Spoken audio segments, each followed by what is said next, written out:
31শে December 31st night day, মানে 31 December রাত 12টার পর থেকে যুবকদের যেই অশ্লীলতা শুরু হয়, নারীদের যেই অশ্লীলতা শুরু হয়, যেই বেহায়াপনা শুরু হয়, আমি তো বলি কোনো সুস্থ মানুষ যার সামান্য পরিমাণ জ্ঞান আছে, যার সামান্য পরিমাণ বিবেক আছে, বুদ্ধি আছে, যে কোনো পাগল না, যে কোনো তারসিরা না, এমন সুস্থ ব্যক্তি যার সামান্য পরিমাণ জ্ঞান বুদ্ধি আছে, এমন সুস্থ মানুষ এই পশ্চিমাদের অসভ্যতা 31st নাইট নামক যেই উৎসব এটা পালন করতে পারে। পৃথিবীর মধ্যে সর্বপ্রথম কোনো নারী যদি তার ইজ্জতটা হালাল ভাবে না হারাম ভাবে বিলীন করে দেয়, এটা তার প্রথম রাত। এই রাতেই বহু ছেলে তার প্রথম তার যৌবন ভিন নারীর সাথে ব্যয় করে। এই রাতেই বহু নারী তার প্রথম সম্ভ্রম, তার যেই লজ্জা হায়া, এটা সে এই রাতেই প্রথম নষ্ট করে। এজন্য প্রিয় ভাইরা আমার, আপনারা যারা মুরব্বীরা আসছেন, উপস্থিত আছেন, মাইকের আওয়াজ মা বোনদের কানে যাইতেছে, আপনাদেরকে আমি উদারত আহ্বান করব, বলবো আপনাদের মেয়েগুলারে আগামীকালকে ছাইরা দিয়েন না, নষ্ট করেন না। আমি আশ্চর্য হই, আন্দোলন করবে, মিছিল দিবে, প্রয়োজন যদি হয় ইসলামের পক্ষে কথা বলবে, সেখানে নারী থাকবে কেন বলেন? নারীর জন্য আন্দোলন করা, নারীর জন্য মিছিল দেওয়া, নারীরা রাস্তায় রাস্তায় ঘোরা, আপনার হসপিটালের রিসিপশনে নারী সুন্দর করে সাজুগুজু করে বসে থাকা, ইসলাম তো এই নারীকে এই সম্মান দেয় নাই। বরং ইসলাম নারীকে কতটুকু সম্মান দিলেন যে স্বর্ণ আমরা গচ্ছিত রাখি, লুকায়িত রাখি, স্বর্ণের থেকে দামি হীরা, দামি ডায়মন্ড, এগুলা যেমন আমাদের কাছে দামি, তার চাইতে কোটি কোটি গুণ বেশি দামি তো এক নারীর ইজ্জত। কি বলেন? আজ আমাদের মা বোনরা বেহায়াপনা, আমাদের মা বোনরা রাস্তায় নেমে গেছে, আমাদের মা বোনরা আপনার চাকরির জন্য আন্দোলন করে, আমাদের মা বোনরা আন্দোলনের মধ্যে ঢুইকা আপনার বিভিন্ন জায়গায় তারা যেইভাবে খোলামেলা অবস্থায় চলতেছে, পৃথিবীর কোনো নারী, কোনো সুস্থ মস্তিষ্কের, কোনো ভালো ঘরের নারী এমন হইতে পারে। বাজারে যায় একটা মহিলা, জুতা কিনবে এক জোড়া, দোকান গড়ে 10টা 20টা, এরপরে সারাদিন ঘুরা বিকালে বাড়িতে আসলে বাবাই যদি বলে, মা যদি বলে, কি মা এত দেরি করছো, জুতা কিনছি না। আল্লাহ যেন বলে, এই জুতা দিয়েই তোমার হাসরের ময়দানে পিটানো হবে, এই জুতাই তোমার জন্য হাসরের ময়দানের আগুন হবে। তুমি যে রাস্তায় তোমার চেহারা দেখাইলা, তোমার চুল দেখাইলা, তোমার পেট দেখাইলা, পিঠ দেখাইলা, হাসরের ময়দানে তোমার এই পেটে আমি আল্লাহ তাআলা ছেক দেব। তোমার চুল সাফ হয়ে তোমারে কামড়াবে, তোমার চুল সাফ হয়ে তোমারে কামড়াবে, তোমার কানের মধ্যে আমি সীসা গলায় ঢুকাইয়া দেব, তোমার চোখে আমি আগুন ধরাইয়া দেব, তোমাকে আমি শাস্তি দেব আল্লাহ তাআলা।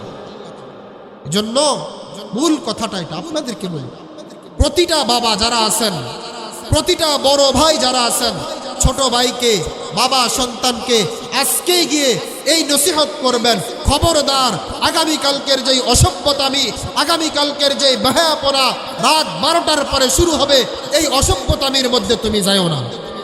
তুমি যদি আমার সন্তান হও, তুমি যদি আমার সুস্থ সন্তান হও, তুমি যদি আমার সন্তান হও, আমার ছেলে হও, আমার মেয়ে হও, আমি তোমার এই গুনাহের মধ্যে যাইতে দেব না। প্রয়োজনে শিকল দিয়া বাইদা রাখবেন, প্রয়োজনে শিকল দিয়া বাইদা, কারণ প্রতিটা গুনাহ আগুন। রাসূল বলেন, এক একটা গুনাহ তুমি আগুন খাইতেছো, আগুন। প্রত্যেকটা গুনাহ হাসরের ময়দানে দেখবা তোমার জন্য সাপ হয়ে দাঁড়ায় আছে। প্রতিটা গুনাহ মানে লাড়ির ফিডা, কথা বোঝেন নাই? চুরি করলে যদি ধরা খায় তাকে শাস্তি দেয় না? বাগমারা বাজার মাঝে মধ্যে দোকান কাইটাতে চোর ঢুকে, ধরা খাইলে শাস্তি দেয় কি দেয় না? তো দুনিয়াতেই যদি একটা চোররে শাস্তি দেওয়া হয়, তো হাসরের ময়দানে তার কি হবে ভাবেন? দুনিয়াতেই যদি গাঞ্জাখুররে ধরার পরে শাস্তি দেওয়া হয়, দুনিয়াতেই যদি মদখুররে ধরার পরে শাস্তি দেওয়া হয়, তো হাসরের ময়দানে তার কি অবস্থা হবে ভাবেন তো? নামাজ পড়ে না, রোজা রাখে না, হালাল হারাম মানে না, এরা দুনিয়াতেই এই গুনাহের মধ্যে ডুবে আছে। হাসরের ময়দানে তাদের কি অবস্থা হবে চিন্তা করেন, ভাবেন। সন্তানের জন্য কি জন্য কষ্ট করে আমার বোঝা আছে। 10,000 টাকা মসজিদের ইমামের বেতন, 5,000 টাকা মসজিদের ইমামের বেতন, তার সংসার তো সুন্দরভাবে চলতেছে। 1 লাখ টাকা ইনকাম করার পরেও সন্তানরা আপনি সুখে রাখতে পারেন না। 1 লাখ টাকা ইনকাম করার পরেও বিবিকে সুখে রাখতে পারেন না, মেয়েটাকে শান্তিতে রাখতে পারেন না, শুধু অশান্তি, শুধু অশান্তি। কি ব্যাপার? ওই যে ঘরে দিন নেই, ওই যে ঘরে ইসলাম নাই। বড় টিভি একটা লাগায় রাখছে, টিভির মধ্যে খাবার খাইতে বসে আর রিমোট কন্ট্রোল দিয়ে টিভির মধ্যে সুইচ টিপ দেয়। প্রত্যেকের হাতে এক একটা মোবাইল দিয়ে দিছে। আমার তো মনে আছে, আমাদের যখন অল্প অল্প বুঝ হয়, বয়স হয়, তখন বিদেশ থেকে আমার আব্বাই ক্যাসেট পাঠাইতো। ক্যাসেটের মধ্যে কথা বলে পাঠাইতো। আমাদের ভাই বোন সবার নাম ধরে ধরে, যে অমুক তুমি কেমন আছো, পড়ালেখার কি অবস্থা, ঠিকঠাক মতো চলতেছে কিনা, নামাজ পড়তেছে কিনা। আমরা এটাই ক্যাসেট রেডিওর মধ্যে লাগাই শুনতাম। মোবাইল ছিল না। কিন্তু আজ 7 বছর 8 বছর বাচ্চা পোলা পাইন, 2 মাসের বাচ্চা, সেও মোবাইল ছাড়া কিছু বুঝে না, সেও মোবাইল ছাড়া কিছু। আমাদের যে একটা সফটওয়্যার এআই আসছে, এআই দিয়া ভিডিও বানায়। গর্ভের ভিতরে সন্তান বলে, আমি যেই বাড়িতে জন্মগ্রহণ করব ওই বাড়িতে ওয়াইফাই কানেকশন আসেনি। গর্ভের সন্তান এআই দিয়া ভিডিও বানায় বলতেছে। কেন? আমাদের সমাজ আজ কি সিজার কেন? কেউ আল্লাহ রসুলের জমানা এগুলো আসিল? ডাক্তারে তো ছিল না। একটা কুকুরের বাচ্চা হয় কয়টা? 2টা। কয়টা? 6টা 7টা 8টার নিচে তো হয় না। তো কোন দেশে দেখছেন কুকুরের পেট কাইটা সিজার করে তার সন্তানগুলোকে পেটের থেকে বাইর করতে হয়েছে? কোথাও দেখছেন? তাহলে আজকে কিছু না হইলেই সিজার। আমার সাহেব, আমাদের সকলেরই পরিচিত হযরত মাওলানা আনিসুর রহমান আশরাফি সাহেবের আপন ভাই হযরত মাওলানা আতিকুর রহমান আশরাফি সাহেব, ওনার 3টা সন্তান হয়েছে আলহামদুলিল্লাহ। কিছুদিন আগে একটা মেয়ে হয়েছে। 3টা সন্তানই নরমালে হয়েছে। প্রতিটা সন্তান ডেট হওয়ারও 25 দিন 30 দিন পরে, এরকম 1 মাস পরেও হয়েছে। তাহলে তাওয়াক্কুল ছিল আল্লাহর দরবারে। আমি নিজের চোখে দেখছি হুজুরের শেষ সন্তান গত 15 থেকে 20 দিন আগে যেই সন্তানটা দুনিয়ায় আসছে, কন্যা সন্তান, ওই দিন রাতের বেলা মাহফিল ছিল হুজুরের চাঁদপুর কসুয়া। ওখান থেকে মাহফিল করে আসার সময় গাড়িতে বৈশা এত জোরে জোরে আল্লাহর কাছে 2 হাত তুলে কান্না করছে। এক মুহূর্তে যায় আল্লাহকে বলছে, মাওলা আগামীকালকে আমার সিলেট মাহফিল, ওখানে যাওয়ার আগে আজকে ফজরের আগে যেন আমার সন্তান দুনিয়ায় আসে নরমাল ভাবে। আল্লাহ কবুল করছে, এই সন্তান দুনিয়ায় আসছে। আল্লাহর কাছে কয়দিন কাঁদছেন সন্তানের জন্য? নরমালে ডেলিভারি হওয়ার জন্য কয়দিন কাঁদছেন? শুধু সিজার, শুধু সিজার। আল্লাহ পাক রব্বুল আলামিন আমাদেরকে প্রত্যেককে কথাগুলো মেনে আমল করার তৌফিক দান করুন, বিশেষ করে ইবাদত করার তৌফিক দান করুন। আর যারা বাবারা আছেন, সন্তান যেন আগামীকালকে কোনোভাবেই এই অসভ্যতামির সাথে যাইতে না পারে। মুমিন বান্দা আল্লাহর ইবাদত করবে, এটাই তার গুণ। আল্লাহ পাক রব্বুল আলামিন বলেন, ওয়া মা খালাকতুল জিন্না ওয়াল ইনসা ইল্লা লিয়াবুদুন। আমি আল্লাহ পাক রব্বুল আলামিন মানুষ আর জিনকে বানাইলাম আমার ইবাদত করার জন্য। আল্লাহ পাক বলেন, মুমিন বান্দার 1 নাম্বার কাজ হবে, মুসলমানের 1 নাম্বার কাজ হবে, আমি আল্লাহ তাআলার ইবাদত করবে তারা, আমি আল্লাহর ইবাদত করবে। দুনিয়ার মধ্যে একজন মুমিন বান্দা যত কিছুই করুক সব তার ইবাদত হবে। বলে, মাওলা আপনার ইবাদত করব, নামাজ পড়ব, রোজা রাখবো, তো আমার ইনকামের ব্যবস্থা আমি কেমনে করব? আল্লাহ তাআলা বলেন, ওয়া মা খালাকনাস সামাওয়াত। আল্লাহ বলে, আমি আল্লাহ তাআলা আসমানকে সৃষ্টি করলাম, ওয়াল আরদা, জমিনকে সৃষ্টি করলাম।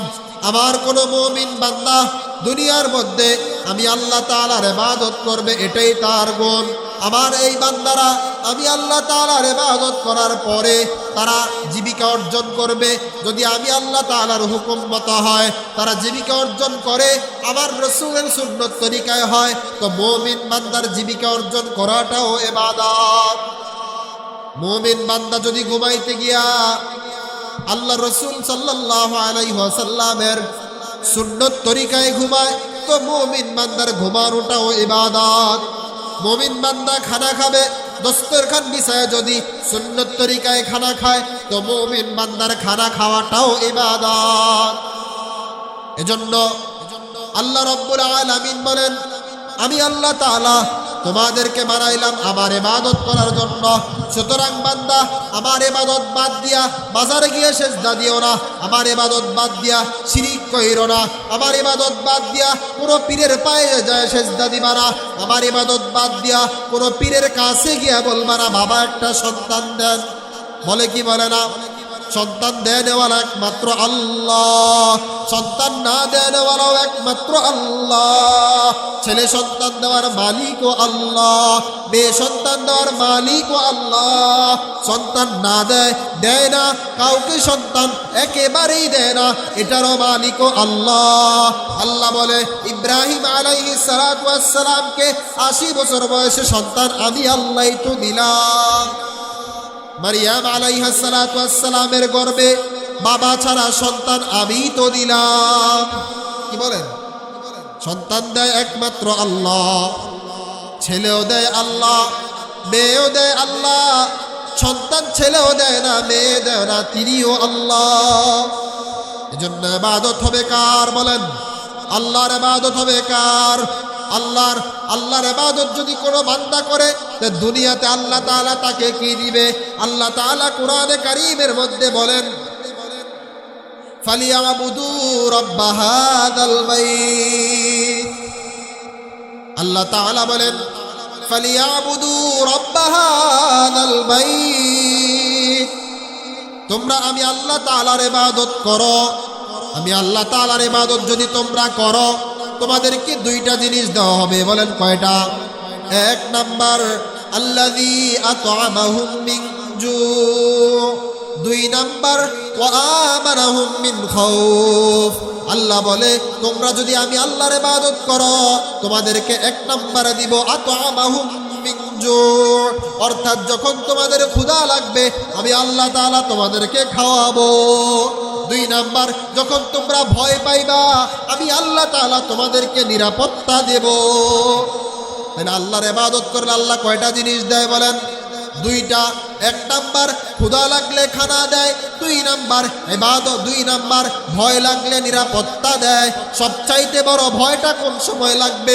হাসরের ময়দান যখন কায়েম হয়ে যাবে, মানুষগুলার মাথার আধাত উপরে যখন সূর্য চলে আসবে, মাটিটা জমিনটা যখন তামা তামা হয়ে যাবে, সূর্যের তাপে মানুষগুলো চিৎকার করে কান্না করতে থাকবে আর বলবে ইয়া নাফসি ইয়া নাফসি, আল্লাহ আমাকে বাঁচান, আমাকে বাঁচান। পয়গম্বর, সমস্ত পয়গম্বররা বলবে ইয়া নাফসি ইয়া নাফসি। নূহ আলাইহিস সালাতু ওয়াস সালাম বলবে আল্লাহ আমাকে বাঁচান, আমাকে বাঁচান। ইব্রাহিম আলাইহিস সালাতু ওয়াস সালাম বলবে আল্লাহ আমাকে বাঁচান, আমাকে বাঁচান। সমস্ত পয়গম্বররা যেই মুহূর্তে বলবে ইয়া নাফসি ইয়া নাফসি ইয়া নাফসি, ওই মুহূর্তে আল্লাহ বলেন যারা দুনিয়াতে আমি আল্লাহ তাআলার ইবাদত করবে, আমি আল্লাহ তাআলার গোলামি করবে, আমার হুকুম মানবে, আমার হুকুম নামাজ পড়বে, আমার হুকুম পর্দা করবে, আমার হুকুম রোজা রাখবে, আমার হুকুম হজ করবে, আমার হুকুম যাকাত দিবে, আমার হুকুম সুদ খাবে না, আমার হুকুম ঘুষ খাবে না, আমার হুকুম বিন নারীর দিকে তাকাবে না, আমার হুকুম বিড়ি খাবে না, আমার হুকুম জুয়া খেলবে না, আমার হুকুম মদ খাবে না। আল্লাহ তাআলা তাদের ব্যাপারে বলেন ওয়া আমানাহুম মিন খাউফ। ওই কঠিন মুহূর্তে, ওই যে কঠিন মুহূর্তে তারা যে ভয় পাবে, আমি আল্লাহ তাআলা তাদেরকে নিরাপত্তা দেব। আল্লাহ তাআলা নিরাপত্তা দিবেন, আল্লাহ তাআলা নিরাপত্তা দিবেন। আল্লাহ বলে আল্লাযী আত'আমাহুম মিন জু' ওয়া আমানাহুম মিন খাউফ। ক্ষুধা লাগলে খানা দিবে, ভয় লাগলে নিরাপত্তা দিবে। বিনিময়ে কি করতে হবে বলেন? ইবাদত করতে হবে, ইবাদত। আল্লাহর ইবাদত যদি না করি কার ইবাদত করব? বলেন না, কার ইবাদত করব? এজন্য রব্বুল আলামিন দয়া করে বানাইছেন, মায়া করে বানাইছেন। আল্লাহর ইবাদত না করে গুনাহের প্রতি ডুবে যায় না। কারণ হযরত আলী রাদিয়াল্লাহু তাআলা আনহুর একটা কওল আছে, সব বাক্য আছে। আলী রাদিয়াল্লাহু তাআলা আনহু বলেন যে মানুষের যে গুনাহ হয়, মানুষের উপর যে আযাব আসে, মুসিবত আসে, সবগুলা তাদের গুনাহের কারণে। আসমান থেকে কোনো গুনাহ নামে না, আযাব নামে না। বলেন, আসমান থেকে কোনো আযাব কি হয় না? নামে না। তবে গুনাহ হইলে নামে। গুনাহ হইলে কি হয়? আল্লাহ পাক রব্বুল আলামিন কোরআনে কারীমের মধ্যে বলেন, যহারাল ফাসাদু ফিল বাররি ওয়াল বাহরি বিমা কাসাবাত আইদিন নাস। জলে এবং স্থলে যত আযাব গজব আসে সবগুলো মানুষের হাতের কামাই। সুতরাং আমাদের উপরে আযাব আসছে আমাদের গুনাহের কারণে, আমাদের উপরে গজব আসছে আমাদের গুনাহের কারণে। হযরত আলী রাদিয়াল্লাহু তাআলা আনহু বলেন, কোনো মানুষের উপরে যখন কোনো মুসিবত হয়, কোনো মুসিবত আসে, সন্তান অসুস্থ, তো তার গুনাহের কারণে, আমার গুনাহের কারণে আমার বিবি আমার কথা শোনে না, আমার গুনাহের কারণে আমি আমার ঘরের মধ্যে শান্তি ফিরে আনতে পারতেছি না। প্রতিটা মানুষ যদি এটা মনে করে আমার গুনাহের কারণেই অশান্তি, আমার গুনাহের কারণে আমি অসুস্থ, আমার গুনাহের কারণে আমার সন্তান অসুস্থ, আমার গুনাহের কারণে আমার সন্তানের মধ্যে অসুবিধা, আমার সন্তান অসুস্থতার মধ্যে আছে, আমার গুনাহের কারণে আমার সন্তানের বিদেশের ফ্লাইট হয় না, আমার গুনাহের কারণে আমার সন্তান বিদেশ যাইতে পারে না, আমার গুনাহের কারণে আমার সন্তানের কফিলটা ভালো পড়ে নাই, আমার গুনাহের কারণে আমার সন্তানের বেতনটা আটকে আছে, আমার গুনাহের কারণে আমার মা অসুস্থ, আমার গুনাহের কারণে আমার বাবা অসুস্থ, আমার গুনাহের কারণে আমি নিজেও মুসিবতের মধ্যে আছি। এজন্য গুনাহমুক্ত জীবন গঠন করতে হবে, গুনাহমুক্ত জীবন গঠন করতে হবে। গুনাহমুক্ত জীবন যদি গঠন করা যায়, আল্লাহ তাআলা বলেন জান্নাত তোমাকে দেওয়া হবে। কেমন জান্নাত? যেই জান্নাতের নিচে নহর থাকবে, নহর, জান্নাতে বান্দা বসবে তো জান্নাত দুলতে থাকবে। আল্লাহ তাআলার কাছে যেন বান্দা বলে, মাওলা কতদিন জান্নাতের মধ্যে থাকবো? আল্লাহ বলে খালিদিনা ফিহা আবাদা, অনন্তকাল তুমি ওই জান্নাতের মধ্যে থাকবা। বান্দা যেন মাওলাকে বলে, ও মাওলা কি করলে আমারে জান্নাত দিবেন? আল্লাহ বলে বেশি কিছু না, ফালিয়াবুদু রাব্ব হাযাল বাইত, আমার ইবাদত করো, আমার ইবাদত করো, আমার গোলামি করো, আমার গোলামি করবা, আমার ইবাদত করবা। করতে গিয়া তোমার একটা সময় কোনো গুনাহ মনে করো হয়ে গেছে অজান্তে, আমি আল্লাহ তাআলার কাছে মাফ চেয়ে ফেলো, ক্ষমা চেয়ে ফেলো, আমি আল্লাহ তাআলা তোমাকে মাফ করে দেব। 70 বছর বয়সেও যদি আমি আল্লাহ তাআলার কাছে মাফ চাও, আমি আল্লাহ তাআলা তোমার এক ফোঁটা চোখের পানির বিনিময়ে 70 বছরের গুনাহ মাফ করে দেব। 80 বছর বয়স পর্যন্ত মনে করে এক ওয়াক্ত নামাজও তুমি পড়ো নাই, 100 বছর বয়স পর্যন্ত আল্লাহর কুদরতি পায়ে একটা সেজদাও দেও নাই, 100 বছর পরে তোমার মনে হইছে আল্লাহ তাআলার দরবারে কিভাবে দাঁড়াবো, জাহান্নামে যাওয়া ছাড়া তো উপায় নাই, এটা মনে করে তুমি এক ফোঁটা চোখের পানি আমি আল্লাহ তাআলার জাহান্নামের ভয়ে, আমি আল্লাহ তাআলার ভয়ে জমিনে ছেড়ে দাও, আমি সাথে সাথে তোমার সমস্ত গুনাহ মাফ করে দেব। বনি ইসরাইলের একজন আল্লাহর বান্দা জীবনভর গুনাহ করছে, জীবনভর গুনাহ করছে, এমন কোন মুহূর্ত বাকি নাই ওই বান্দা গুনাহ করে নাই। জীবনভর জীবনের শেষ মুহূর্তে আইসা কোন একজন আল্লাহওয়ালার বয়ান শুনে এই বান্দা নিয়ত করছে আর গুনাহ করবে না। সন্তানগুলোকে আবার ওই বান্দা ডাক দিয়া বলতেছে, সন্তানেরা রে, আমি যখন মারা যাব আমার লাশটা তোরা মাটিতে দাফন করবি না। সন্তানদেরকে বাবা বলতেছে, আমি যখন মারা যাব আমার লাশটাকে তোরা মাটিতে দাফন করবি না। সন্তানরা বলে, তাইলে আব্বা আপনার লাশটা কি করব? বলে, আমার লাশটারে আগুনে জ্বালায় দিবি, আগুনে পুড়ায় দিবি, আগুনে পোড়ানোর পরে আমার লাশ আগুনে পোড়ানোর পরে যেই ছাইগুলো হবে এগুলা 2 ভাগ করবি, 1 ভাগ ছাই তোরা বাতাসের সাথে উড়ায় দিবি, আর 1 ভাগ ছাই পানির সাথে মিশায় দিবি। সন্তানরা বলে, আব্বা এটা কেন করব? এবার বাবা ডাক দিয়া বলে, আমি যে সারা জীবন গুনাহ করলাম, আমার জীবনেতে এক ওয়াক্ত নামাজের আমল নাই, আমার জীবনেতে একটা দান সৎকার আমল নাই, আমার জীবনটা বড় গুনাহে কাটছে, নারী নিয়ে কাটছে, মদ নিয়ে কাটছে, গাঞ্জা নিয়ে কাটছে, সারা জীবন বিড়ি খাইলাম, সুদ খাইলাম, ঘোষ খাইলাম, এবার আমি আল্লাহর সামনে কিভাবে দাঁড়াবো? এই চিন্তা করে বান্দা সন্তানদেরকে বলে, আমার আগুনে জ্বালাইয়া আমার ছাইগুলা এক ভাগ বাতাস উড়ায় দিবি, আর এক ভাগ পানির সাথে মিশায় দিবি। রব্বুল আলামিন তো আসমানে বসে বসে তাদের এই কার্যকলাপগুলো দেখতেছে, শুনতেছে। হঠাৎ করে ওই বাবা দুনিয়া থেকে বিদায় নিয়ে চলে গেলেন, সন্তানরা বাবার ওসিয়ত মোতাবেক তারে আগুনে জ্বালায় ফেলছে, এক বাক্সায় বাতাস উড়ায় দিছে, এক বাক্সায় পানিতে মিশায় দিছে। আল্লাহ তাআলা বাতাসকে বলে, বাতাস খবরদার, আমার এই বান্দার ছাইগুলা তোরা বাতাসের সাথে উড়াইবি না। পানিকে বলে, পানি রে পানি খবরদার, আমার এই বান্দার ছাইগুলা পানির সাথে তোরা মিশাইবি না। বাতাসকে হুকুম দিলেন ছাইগুলো একসাথ করো, পানিকে হুকুম দিলেন ছাইগুলো একসাথ করো। যখন একসাথ করা হইল, আল্লাহ তাআলা তারে মানুষ বানাইলেন। এবার আল্লাহ তারে মানুষ বানানোর পরে ফেরেশতারা তাকে প্রশ্ন করতে যায়। আল্লাহ বলে, ফেরেশতারা তোরা প্রশ্ন করিস না, আমি আল্লাহ তাআলা তাকে প্রশ্ন করব। আল্লাহ তাআলা আবার প্রশ্ন করে, কিরে বান্দা, নিজেরে কেন আগুনে জ্বালায় দিলি, নিজেরে কেন আগুনে পোড়ায় দিলি? বান্দা এবার আল্লাহ তাআলাকে বলে, মাওলা আপনি তো জানেন আমার জীবন বড় গুনাহ আর গুনাহ, গুনাহ আর গুনাহ।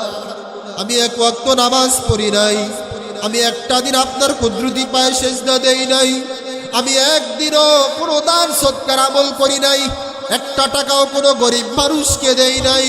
আমি সারা জীবন নর্তকী নিয়েছিলাম, আমি সারা জীবন বিড়ি খাইতাম, সারা জীবন সুদ খাইতাম, ঘুষ খাইতাম, অন্যায় কাজের সাথে জড়িত ছিলাম। ও মাওলা, আমার জীবনের শেষ মুহূর্তে আইসা আমার মনে হয়েছে আমি আপনার সামনে কিভাবে দাঁড়াবো। এই ভয় আমার ভিতরে যখন আসলো, আমি এই ভয়ে, আপনার ভয়ে, জাহান্নামের ভয়ে, আখিরাতের ভয়ে আমার সন্তানগুলোরে আমি বললাম, আমারে আগুনে জ্বালায় দিবি যেন আল্লাহ আমার অস্তিত্ব খুঁজে না পায়। আল্লাহ তাআলা খুশি হয়া তার বান্দারে বলে, যা বান্দা, তোকে আমি মাফ করে দিলাম। সুবহানাল্লাহ। তাহলে সামান্য তওবার কারণে, নিজের জীবনের সামান্য গুনাহের উপর অনুশোচনা আসার কারণে রব্বুল আলামিন যদি ৬০-৭০ বছরের গুনাহ মাফ করে দিতে পারে, আপনি আর আমি কয়টা গুনাহ করছি? কমপক্ষে তো শুক্রবারের নামাজটাও পড়ছি, কি বলে? যারা সারা সপ্তাহ নামাজ পড়ে না, কমপক্ষে শুক্রবারও কি পড়ে না? শুক্রবারে তো পড়ে 2 রাকাত, দৌড় দিয়া আইয়া ইমাম সাহেব আল্লাহু আকবার বলে নামাজে যখন দাঁড়ায়, সে দৌড় দেয়া পিছন দিক দিয়া কোনো রকম 2 রাকাত পড়ে আবার দৌড় দে পারে। সময় নেই। মসজিদে আল্লাহর ঘরে বসবে, আল্লাহর ঘরে বসে জিকির আজকার করবে, এই সময় তার নাই। দুনিয়ার পিছনে পড়ে আখিরাত ভুলে গেছে। না, সন্তানের জন্য বিল্ডিং তৈরি করছে, সন্তানের জন্য সোফা কিনছে, সন্তানের জন্য বক্স খাট বানাইছে। কেউ আপনি যে নামাজ পড়েন না, আপনি দিয়ে একটা ওয়াক্ত নামাজ মসজিদেও পড়েন না, বাড়িতেও পড়েন না, ঘটনা কি? বলে, হুজুর শরম দিয়েন না, কাজ করতে করতে সময় নাই। কি জন্য কাজ করেন? সন্তানের সুখের জন্য, সন্তানের আরামের জন্য, সন্তানের শান্তির জন্য আমি কাজ করি। এবার আমি মারা গেলে অশান্তির মধ্যেই আমাকে থাকতে হবে। অশান্তি। সুদ খায় বুড়া মানুষ, 70 বছর হয়ে গেছে, খুল্লুর খুল্লুর করে কাশে, এরপরও সুদ খায়। জিজ্ঞেস করেন তো, কি ও চাচা, আপনি যে বৃদ্ধ হলেন, আপনার যে 4টে সন্তান বিদেশ থাকে, আপনি সন্তানরা বিদেশ থেকে টাকা পাঠায়, এখনো সুদ খান? কা অভ্যাস হয়ে গেছে, অভ্যাস হয়ে গেছে। যারা বিড়ি খায় মরার আগ পর্যন্ত দেখবেন বিড়ি খেতে মন চায়। আমরা আমাদের এক পরিচিত ব্যক্তি আমাদের সাথে থাকে বেশিরভাগ সময়, ওরে আমরা অনেক সময় বলি, মাহফিলের ব্যস্ততার কারণে আর কি আমাদের সাথে থাকে কি ভাই বিড়িটা ছাড়েন, বন্ধ করেন। আমাকে সামনে খায় না, একটু ফাঁক পাইলে বিড়ি ধরা। তো খাইয়ে দেয়া যখন আবার কাছে আসে, দুর্গন্ধটা তো আর শরীর থেকে যায় না। কি বলে, বিড়ির যে একটা দুর্গন্ধ আছে, তো বুঝতে পারি যে বিড়ি খেয়েছে। ভাই বিড়ি খাওয়াটা বন্ধ করবেন না? চেষ্টা করতেছি। আগে খাইতাম সারাদিনে 2 প্যাকেট, এখন খাই আধা প্যাকেট, 1 প্যাকেট, কমাইতেছি আস্তে আস্তে। এই জন্য প্রিয় ভাইয়েরা আমার, মূল কথাটা আমার হলো, মানুষ যখন কোনো কাজের অভ্যাস করে, এটা ছাড়তে তার জন্য কষ্ট হয়। আপনি 1 সপ্তাহ সমস্ত গুনাহ ছেড়ে দিয়ে আমলের প্রতি ধাবিত হন, নামাজের প্রতি ধাবিত হন। 1 সপ্তাহ পরে আপনি আমার সাথে যোগাযোগ করেন, আপনার ভালো লাগে কি লাগে। সিদ্ধান্ত নেন যে আগামী 1 সপ্তাহ আমি একদিন ফজরের নামাজ ছাড়ব না। আগামী 1 সপ্তাহ আমি একদিনও টিভির দিকে আমার চোখ ফেরাবো না। 1 সপ্তাহ পর্যন্ত আমি পুরো নারীর দিকে আমি আমার দৃষ্টি দিয়ে তাকাবো না। 1 সপ্তাহ পর্যন্ত আমি আমার মোবাইলের দ্বারা কোনো গুনাহ করব না। সিদ্ধান্ত নেন, খোদার কসম 1 সপ্তাহ পরে আপনার পরিবর্তন যদি না হয়, আপনি আমাকে বলুন। এক আল্লাহর বান্দা আল্লাহওয়ালার কাছে গেছে, যাই বলতেছে, হুজুর আমার জীবন পরিবর্তন করতে চাই, কি করব? কই তুমি টানা 40 দিন পর্যন্ত ফজরের নামাজ জামাতে পড়ো। হুজুর ওযু কেমনে করে আমি তো জানি না। তো হুজুরে তারে ওযু শিখাই দিছে, ওযু করাই দিছে, পবিত্র বানাই দিছে। 40 দিন সে ফজরের নামাজ পড়ছে। ফইরা আইসা হুজুরকে বলতেছে, কই পরিবর্তন তো হইল না। আমাকে আপনি 40 দিন সময় দিলেন, আমার তো এখন পরিবর্তন হইল না। তো হুজুর তারে বলতেছে, আপনি যে 40 দিন ফজর পড়লেন, ওযু করছেন, আপনি না করাই দিছেন ওযু? 40 দিন আগের ওযু দিয়া সে 40 দিন পর্যন্ত ফজরের নামাজ পড়ছে, এই ওযু তার কি 40 দিন পর্যন্ত রয়েছে? বলেন, ঘুমাইছে না? বিভিন্ন কাজে বা তার ওযু কি যায় নাই? এজন্য ইবাদত করবেন, নামাজ পড়বেন, আল্লাহওয়ালাদের সোহবতে থাকবেন। প্রথম শর্ত হলো পবিত্রতা অর্জন। আপনি এদিক দিয়ে বিড়ি খাইলেন, আবার কোন রকম বিড়িটা ফালাই দিয়ে দৌড় দিয়ে মসজিদে ঢুকলেন। রাসূলুল্লাহ সাল্লাল্লাহু আলাইহি ওয়াসাল্লাম তো বলেন, পেঁয়াজ খায়াও যেন আমার কোন উম্মত মসজিদে না আসে। পেঁয়াজ, যেখানে পেঁয়াজ হালাল খাবার, এই হালাল খাবার খাওয়ার পরেও আল্লাহ রসুল বলে সে যেন কোথায় না আসে? মসজিদে না আসে। হারাম বিড়ি খাইয়া মসজিদে কি অবস্থা হবে? বলবেন, হুজুর বিড়ি যে হারাম পৃথিবীর কোন হাদিসে আছে? বা এটা যে একটা অনর্থক খাবার, এটা যে কোনো ফায়দা না, এটা খাইলে যে গুনাহ হবে, এটা কি কি কারণে বলেন? কোরআনে কারীমের মধ্যে আছে, আল্লাহ রাব্বুল আলামিন বলেন, জাহান্নামের খাবারটা কেমন, যেই খাবারের মধ্যে কোনো স্বাদ নাই। ওই খাবার এমন একটা খাবার জাহান্নামে দিবে, যেটা খাইলে পেটও ভরবে না, স্বাদও লাগবে না। তো বিড়িটা তো এমন, আপনি 1 প্লেট ভাত খাইলে আপনার যে একটা তৃপ্তি আসবে, পেট ভরবে। 200 প্যাকেট বিড়ি খাইলে আপনার পেট ভরবে কেন? এজন্য আল্লাহ রাব্বুল আলামিন আমাদেরকে গুনাহমুক্ত জীবন দান করেন। সবাই বলেন আমিন। প্রিয় ভাইয়েরা আমার, তাহলে আমি আপনাদেরকে মূল বুঝাইতে চাইলাম, ইবাদত যদি আমরা আল্লাহর জন্য করি, আল্লাহ তাআলা আমাদেরকে 2টা জিনিস দিবেন। কয়টা জিনিস? 1 নম্বরে কি বলছিলাম, কাহারও মনে আছে? কি বলেন? 1 নম্বর হলো, আল্লাহ পাক রব্বুল আলামিন বলেন, যখন ক্ষুধা লাগবে খাবার দেন।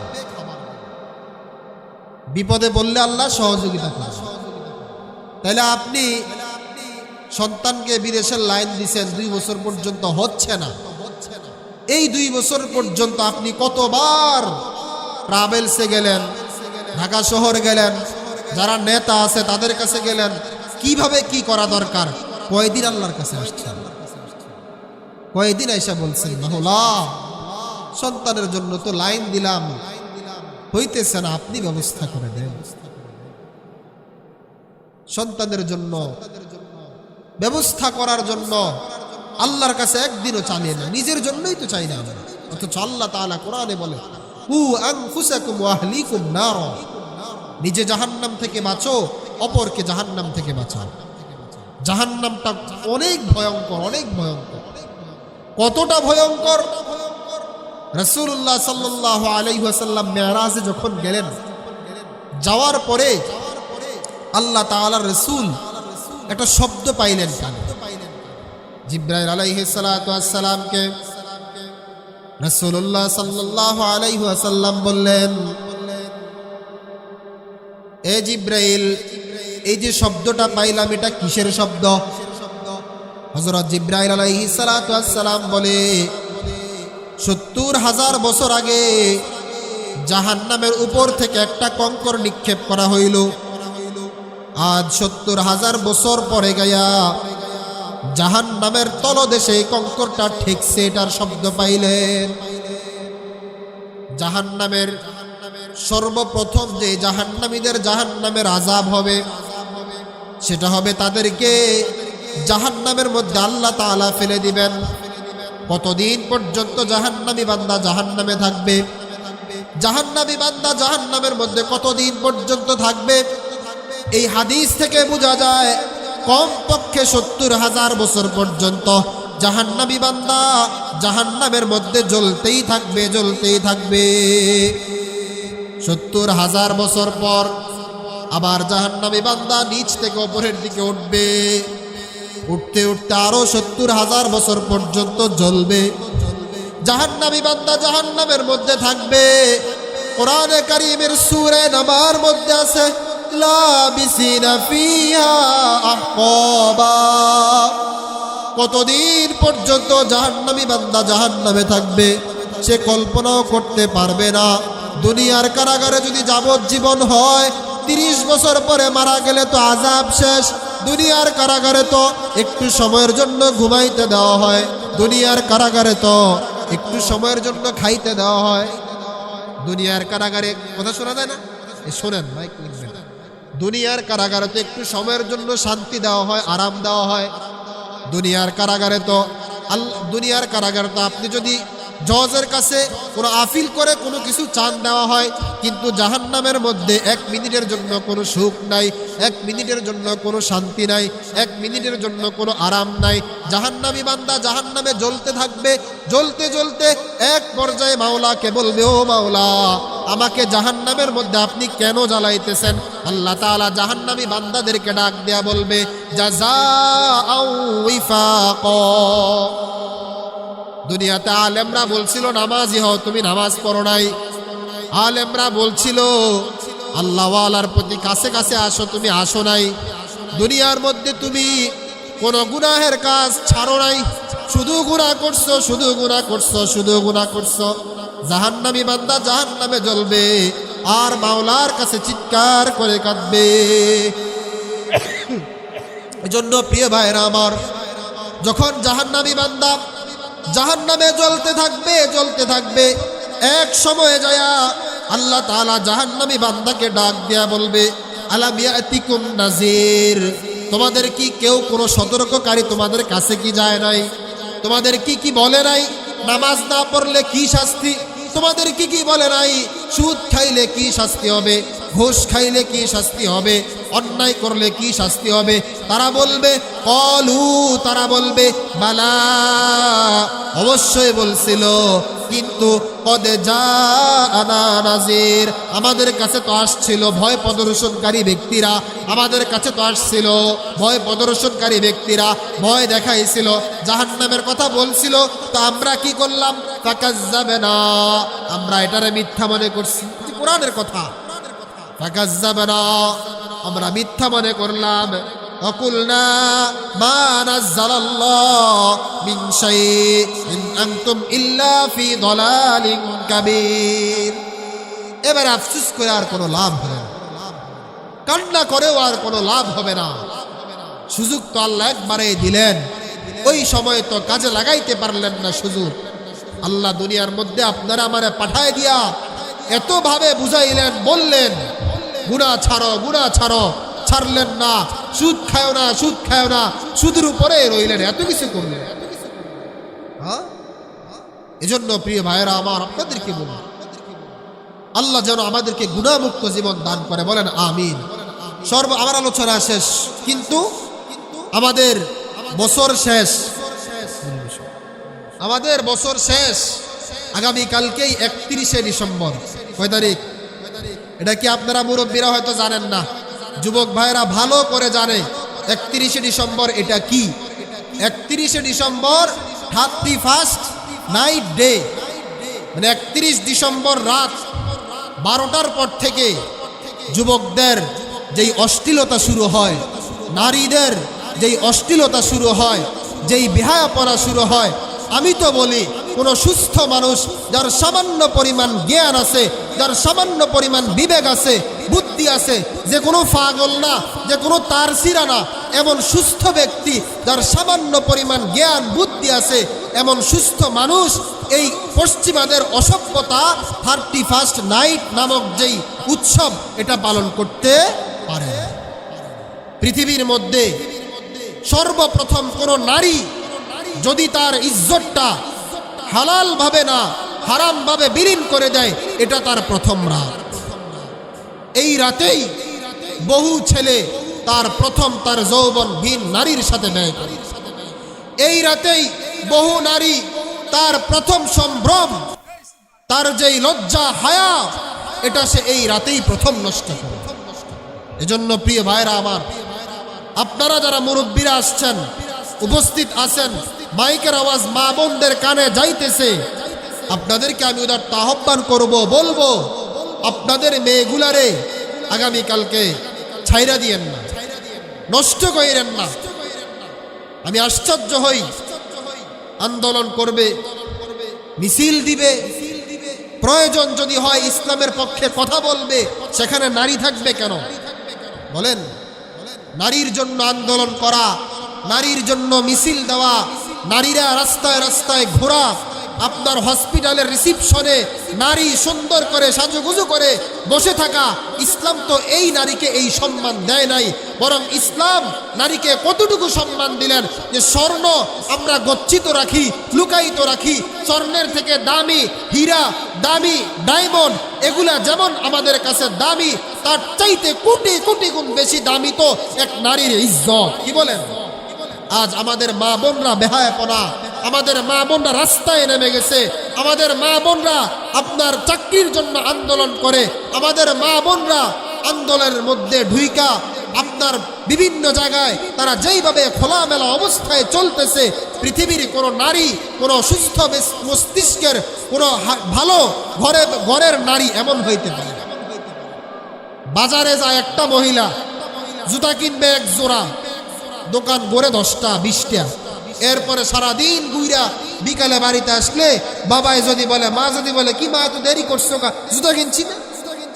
আল্লাহ যেন বলে, এই জুতা দিয়েই তোমার হাসরের ময়দানে পিটানো হবে, এই জুতাই তোমার জন্য হাসরের ময়দানের আগুন হবে। তুমি যে রাস্তায় তোমার চেহারা দেখাইলা, তোমার চুল দেখাইলা, তোমার পেট দেখাইলা, পিঠ দেখাইলা, হাসরের ময়দানে তোমার এই পেটে আমি আল্লাহ তাআলা ছেক দেব।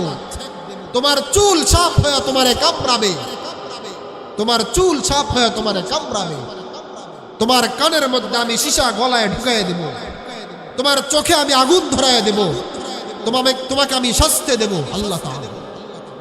এজন্য মূল কথাটা এটা আপনাদেরকে বলি, প্রতিটা বাবা যারা আছেন, প্রতিটা বড় ভাই যারা আছেন, ছোট ভাইকে, বাবা সন্তানকে আজকে গিয়ে এই নসিহত করবেন, খবরদার আগামীকালকের যেই অসভ্যতামি, আগামীকালকের যেই বেহায়াপনা রাত 12টার পরে শুরু হবে, এই অসভ্যতামির মধ্যে তুমি যাও না। তুমি যদি আমার সন্তান হও, তুমি যদি আমার সুস্থ সন্তান হও, তুমি যদি আমার সন্তান হও, আমার ছেলে হও, আমার মেয়ে হও, আমি তোমার এই গুনাহের মধ্যে যাইতে দেব না। প্রয়োজনে শিকল দিয়া বাইরে রাখবেন, প্রয়োজনে শিকল দিয়া বাইরে, কারণ প্রতিটা গুনাহ আগুন, রাসূল বলেন এক একটা গুনাহ তুমি আগুন খাইতেছো, আগুন। প্রত্যেকটা গুনাহ হাসরের ময়দানে দেখবা তোমার জন্য সাপ হয়ে দাঁড়ায় আছে।